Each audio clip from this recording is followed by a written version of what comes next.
but behind Alain Prost. Well, and Christian Fittipaldi with that wheel off. My goodness, a dramatic finish in Italy as the in third position with the Minardi stranded in the middle of the circuit. And Fittipaldi, I'm confident, will be quite all right because he was in the cockpit. But the race would have been stopped, absolutely no doubt about that whatsoever, if it had been due to go on any further at all. But a famous, superb victory for Damon Hill in Italy, and this is what happened. And I didn't see that. That is Fittipaldi. Oh, it's been, the two Minardis hit each other. Yes, that was Fittipaldi there. He tried to come up, he tried to overtake Martini. He got too close in a virtual replay of the Patrese-Berger accident of the Portuguese Grand Prix in '91. He went right up in the air and absolutely, let's look at it again. He's right up behind him.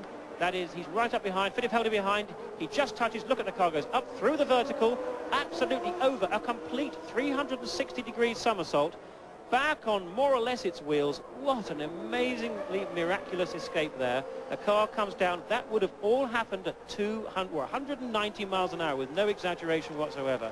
Thank goodness Fittipaldi's all right, but it just shows the problems or the dangers with these open-wheeler cars. When they touch wheels, that launches them up into the air so very quickly indeed. Very pleased to see a Lacey there. He's had a lonely race, but what a tremendous effort there to actually finish there. He's not finished at Monza for some time, and a great result for Ferrari. And an even greater result for Williams, and where this is a replay of Damon Hill. Thumbs up from the Englishman. A very appropriate gesture, because this could not have been a better day, a better race for Damon Hill. It's a long time since, well, I can't ever remember a new driver. Here's a replay again of Fittipaldi coming up behind Martini. Yes, I think that really was just simple driver error on the part of Fittipaldi. You know, one has to get very close indeed, particularly with two evenly matched cars. It's possible that they were going into sixth gear, but it looks a bit late for that. There should not have been a gear change there. If there had been a gear change, one might have postulated that Martini missed the gear. That momentarily slowed him up, which caused Fittipaldi to go into the back. But I don't think they would be gear changing. Therefore, it's simply Fittipaldi running up the back of his teammate. Yes, and a LaRousse in sixth position. And Minardi is again on this replay hit by Fittipaldi. Yes, you can see that the left front wing had gone. There's the car comes over. Look, the left front wing has already gone on the car. He pulled out just a bit too late. That was the situation there. So the top 10 again, with the crowd waiting for their heroes to appear on the rostrum as Fittipaldi slides to a standstill in the middle of the circuit. I can tell you that he's walking about. He's perfectly okay. Another testimony to the amazing strength and the design characteristics of the modern Grand Prix car, which can take a 200-mile-an-hour battering, as did Gerhard Berger's Ferrari yesterday, and as did Sandro Zanardi's Lotus in Belgium, with the driver emerging virtually unhurt.